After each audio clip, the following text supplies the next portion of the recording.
다우가 0.30% 상승이 나오게 되면서 연속 3일 지금 상승이 나왔고, 나스닥이 하락이 나오긴 했는데 어찌됐건 밑꼬리를 만들면서 추가적인 하락을 막아주면서 올리는 모습으로 마무리가 된 모습이 나왔습니다. 그래갖고 다우도 그렇고 나스닥도 그렇고 굉장히 서로 좋은 모습으로 지금 마감이 되어 있는 상태인데, 여전히 제가 바라보는 시장은 아직은 좀 조심을 해야 될 구간이다. 위로 상방으로 자리를 잡을지 하방으로 자리를 잡을지 여전히 우리에게 많은 고민을 안겨다 주고 있는 시장이다 라고 생각을 하고 있어요. 그래서 지금 구간에서는 쉽게 큰 돈으로 큰 매수를 들어갈 게 아니라 작은 매매를 해야 될 때라고 저는 생각을 하고 있습니다. 혹시나 내가 어떠한 좋은 종목을 발견했다 그런다면 그 종목을 너무 큰 돈으로 지금 들어갈 게 아니라 야금야금씩 모아간다는 생각으로 지금은 매매를 해야 될 구간이라고 생각을 하고 있어요. 미국 증시에서 크게 이슈는 없었습니다. 따로 뭐 이슈는 없었고, 헤지펀드 회사에서 지금 마진콜이 좀 나온 게 있는데, 쉽게 말하면 헤지펀드에서 돈을 갖다가 넣어야 되는데 돈이 없어가지고 얘네들이 갖고 있는 주식을 좀 대거 매도를 했다라는 이야기가 있어요. 마진콜을 했다는 이야기가 있는데, 그거는 뭐 단기적인 순간적인 악재는 될 수 있다 하더라도 그 헤지펀드 회사 하나 때문에 미국 시장 자체가 무너질 수 있는 큰 요인은 아니라고 생각을 합니다. 그래서 그거는 크게 문제가 없을 거라고 저는 생각을 해요. 일부 자금 이탈이라고 보고, 그게 뭐 시장에 큰 영향을 줄 수 있고 장기적인 악재가 되냐라는 생각에는 아닙니다 라고 얘기를 좀 드릴 수가 있을 것 같아요. 자, 국내 증시로 좀 돌아와서, 문제는 국내 증시인데 와 진짜 사람 미치게 하네. 국내 증시 완전 그냥 아리까리해요. 애매모호한 장세가 계속해서 연출이 되고 있습니다. 애매모호한 장세가 연출이 되다 보니까 정확하게 현재의 구간에서 어떻게 포지션을 잡고 어떻게 매도를 해라 또는 매수를 해라 라고 강하게 어필을 할 수가 없어요. 현재 구간에서는 제가 어제도 설명드리고 최근에 들어서 계속해서 설명을 드리고 있지만, 그냥 매매 횟수 줄이고 투자금 줄이고 야금야금 매매하는 게 지금 구간에서는 최고다. 제가 계속해서 이야기를 드리지만 3월달 장세는 조심을 좀 하고 4월달 5월달에는 큰 폭의 상승도 없겠지만 큰 폭의 하락도 없을 것이다. 결국에는 박스권 아니면 횡보 둘 중에 하나인데, 이 박스권과 횡보장에서 우리가 매매를 할 때 상승장이 본격적으로 오지 않았기 때문에 매매금을 좀 줄이고 확보된 현금을 가지고 매매를 하더라도 분할 매수 꼭 하면서 조금씩 매매를 해라. 아무튼 이러한 애매모호한 장세가 계속 연출이 되고 있기 때문에 우리는 좀 신중하게 시장을 접근할 필요성이 있다. 그리고 매매를 하더라도 조금씩만 매매를 하고 본격적인 매매는 6월달부터 좀 들어가는 게 맞지 않나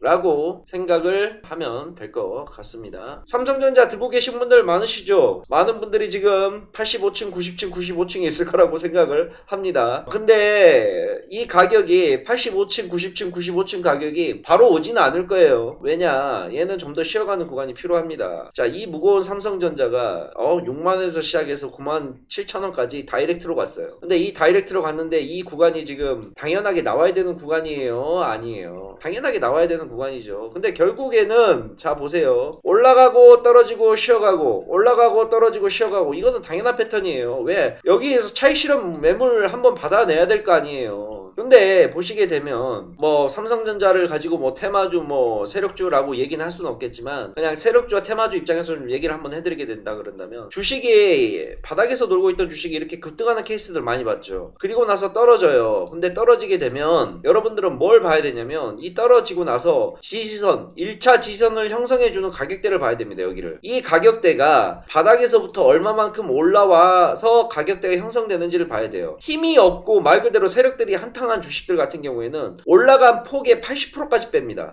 저점 대비 고점을 찍고 나서 고점에서 밀려버리는 폭 자체가 저점 대비 한 20% 수준밖에 안 올라와 있는 상태예요. 이거는 다 해먹고 빠졌다는 소리거든요. 근데 실적이 바탕이 돼서 재료를 바탕으로 가서 뭔가 팩트 기반으로 가치주, 즉 성장의 주가의 볼륨업 단계가 올라가는 주식들 같은 경우에는 이 폭 자체가 굉장히 고점에서 형성이 됩니다. 그리고 나서 여기서 조정을 받고 다시 올라가고 다시 조정받고 올라가는 케이스들이 많아요. 이런 케이스로 올라간 게 뭐냐? 바로 키네마스터예요. 키네마스터 한번 볼까요? 자, 키네마스터. 자, 보세요. 1차 상승이 나왔을 때 보세요. 키네마스터가. 자, 여기에서 어마어마하게 상한가를 올리면서 만원짜리 주식이 29,000원까지 올라갑니다. 그리고 나서 떨어지는 폭을 보세요. 떨어지고 나서 어디에서 지지를 받아주는가? 1차 지지선을.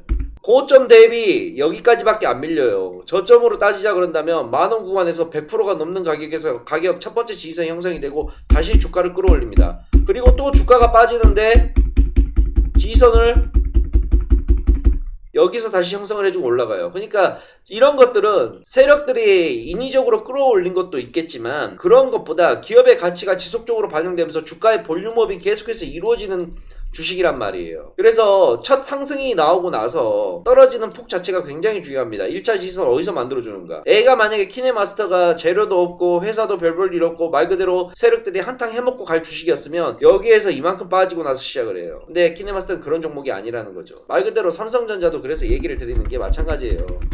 물론 삼성전자를 저런 세력주와 급등주하고 비교할 수는 없겠지만 얘도 올라간 폭이 있기 때문에 빠지는 게 당연한데 지금 빠져서 지탱을 해주는 가격대가 8만원 언저리라는 겁니다. 결국에는 고점 대비 지금 96,800원 대비하자 그런다면 15% 빠져있는 가격이에요. 올라온 폭이 6만원에서 거의 10만원까지 올라왔는데 여기에서 빠지는 폭이 고작 이거라는 겁니다. 이 말은 즉슨 뭐냐, 여기에서 조정 끝마치고 나면 다시 슈팅 나온다는 거예요. 삼성전자는 글쎄요, 한 4월 5월 그림 그려놓고 다시 슈팅 나올 겁니다. 10중 8구 아마 그런 그림이 나올 거예요. 그러니까 삼성전자를 갖고 계신 분들은 여기서 바로 슈팅 나올 거라고 기대하지 마세요. 85층 90층 95층 빠른 시간에 안 옵니다. 한 두 달은 더 보셔야 돼요. 기간 조정 끝마쳐야 돼요. 대선이라는 것도 어떤 게 좀 맞물리냐면 서로 간에 대등한 상태에서 해야지 재밌는 거예요. 참고로 예전에 민주당, 지금은 민주당 쪽에서 정동영 씨랑 그 다음에 또 지금의 전직 대통령 이명박 씨하고 둘이서 싸움 붙었을 때 이때는 주가 지수가 안 움직였어요. 재미가 없어서 안 움직였어. 왜? 누가 보더라도 이명박의 압승으로 끝날 거라고 점쳐졌기 때문에. 그래서 이때 증시 자체를 보게 되면 증시가 재미가 없어. 근데 지금은 증시가 재밌는 구간이에요. 왜? 지금 이제 문재인 대통령이 임기가 끝마치고 나게 되면 지금은 민주당과 국민의힘이 서로 팽팽하게 맞서는 vs 구도가 50대 50 정도는 나올 거라고 보고 있어요. 그러면 서로 붙을 만한 상대가 어느 쪽이 이길지 확실하게 장담을 못하는 상황이 되게 되면 증시 자체가 계속해서 올라가는 효과가 나오게 됩니다. 이해 가시죠? 그래서 올 한 해 동안은 시장 자체가 우리가 좀 기대를 할 만하다. 여러분들 분산 투자한다고 하죠? 여러분들이 하는 건 분산 투자가 아니야. 제가 맨날 방송하면서 여러 가지 힌트를 드리잖아요. 어느 종목군들 봐라, 어느 것들 봐라. 그러면 예를 들어서 내가 디지털 화폐 봐라 그랬더니 디지털 화폐 관련주만 A, B, C, D를 사놓은 거야. 그래놓고 이거를 분산 투자를 했대. 이거는 분산 투자가 아니야. 김밥 천국 가서 맛있는 거 먹어라 10,000원 줬더니 야채 김밥, 채소 김밥, 햄 김밥, 달걀 김밥 이거 사놓은 거랑 똑같다니까? 김밥 천국 가서 10,000원 줬으면 라볶이 하나, 김밥 한 줄, 이게 분산 투자라는 거야. 이해 가십니까? 포트를 짤 때 디지털 화폐 관련주 하나, 대형주 하나, 그 다음에 뭐 5G 하나, 그 다음에 또 오늘 용장이 또 폴더블 얘기하네. 폴더블 하나. 이게 제대로 된 분산 투자예요. 기분이다. 안 줄라 그랬는데 공부 좀 하자. 손 떼라.